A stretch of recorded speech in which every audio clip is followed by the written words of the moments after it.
Yo, what is up, guys? It's PES'd Daddy here. Welcome back to the channel. Merry Christmas and Happy Holidays. Today, I will show you my progress to trying to get my ranking to under 100,000. Still very much in the journey. Be showing you some videos that I played, the games that I played before Christmas. It's not going very well, but actually before that, I want to just let out my frustration a little bit on this game mode, which is this team play game or co-op play mode. Man, sometimes you just get drawn with someone, and you're not even the lead person. Like, how do you say? Like, you get to choose the formations and all of that. You know, you're not even the leader, and you just have to wait and see what happens and hope that the other guy plays the correct formation and so on. It's pretty frustrating. I'm pretty sure Konami can improve this. Maybe, I don't know,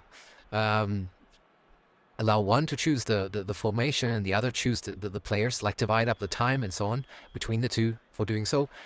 But in any case, I played this game with this guy and he just seemed to be a noob. I mean, as soon as we kicked off, he like stood still there and allowed the opposition to gain the ball, and it almost ended up with being a goal. To be honest, I think I played pretty well. I gave a through pass and we won the penalty. He converted the penalty surprisingly, quite well. And then the guy just stopped defending, man. He was just causing loopholes left, right, and center. We conceded a goal because he wasn't he was just pressing too hard. And then he gave up a penalty as well, like for no reason, yeah. He was just like playing around in the box, and then the goalkeeper had to foul, and at that time he just quit. And this is also another weird feature, that if the guy quit, I get partnered with an AI.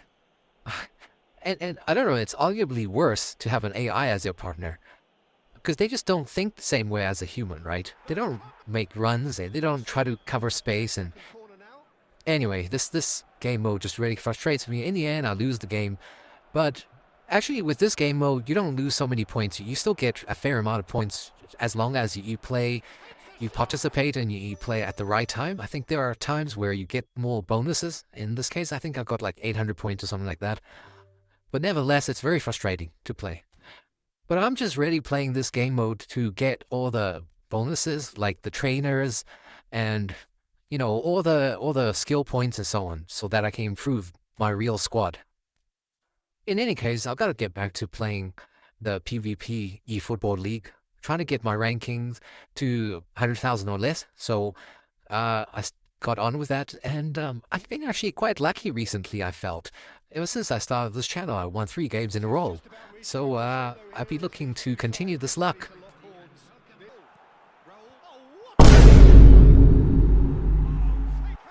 Yeah, it didn't go according to plans. But to be fair, he played a very good game, frustrating me the whole time.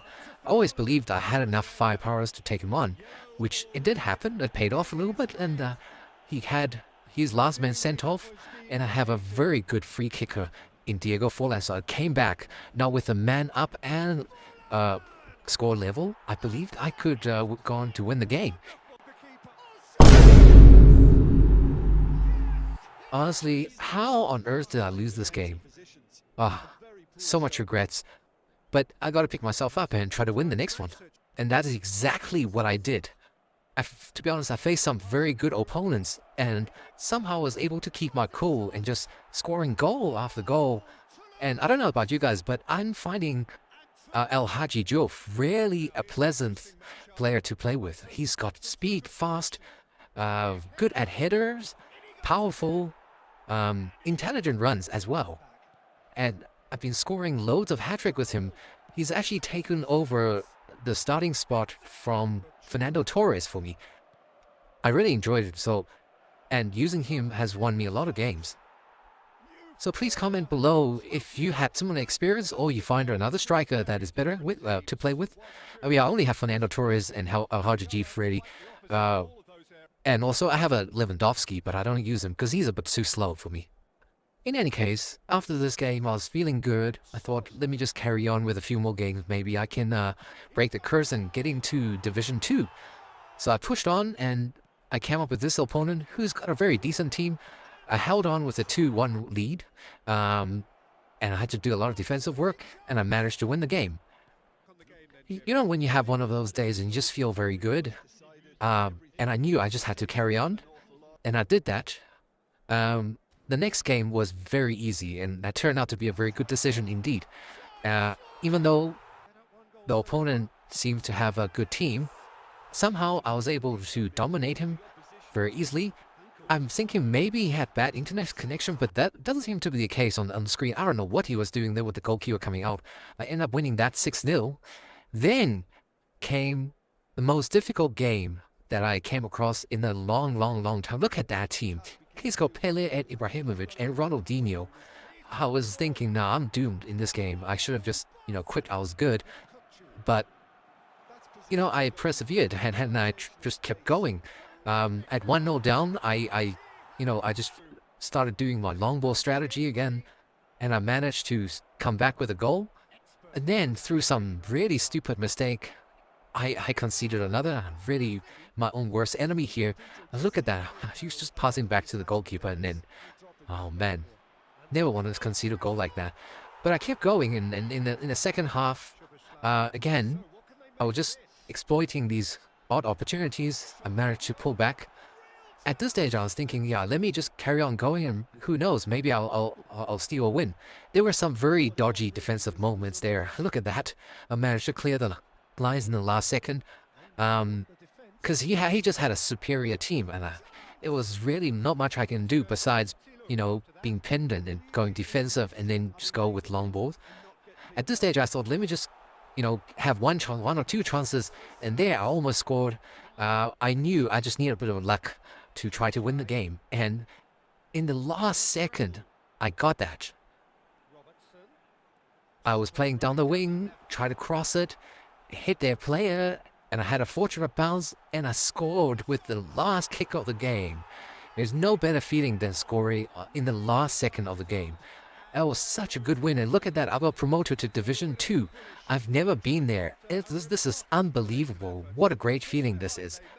And look at that, I managed to get 1,500 points. Never had that before. Look at my ranking, it's below 100,000. I'm there, but I gotta keep on going, and it's not a distant dream anymore, this achievement. Look at that, I've got 5 wins in a row. I've never had that, ever. I deserve it. Thank you for sticking around and seeing me achieving this amazing feat. In any case, I want to spend a bit of time to talk about player condition. With this, I need a bit of help from this website called efootballdb.com. I'm just going to use Diego Forlan's card as an example. If you look, if you train it properly, it's going to give you a 104 rated center forward. But when it's on good form, then it's a 106 rated, because all of its stats would improve. When it's on top form, it's a 108 rated center forward. And similarly with Victor Bailly as the goalkeeper, it is a 105 rated goalkeeper if it's on top form. So there it is. Really, I think most of you would know about this, but I just wanted to demonstrate how important it is to play the players with good form, and you actually improve your team's overall rating facing the opponent. And this is what I do normally when I arrange the team. I ensure, like, if 2 players are of similar ratings originally, but the one with the good form goes on the pitch for me. Thank you so much, and if you enjoyed today's content, please give it a like and consider subscribing, and I'll see you in the next episode.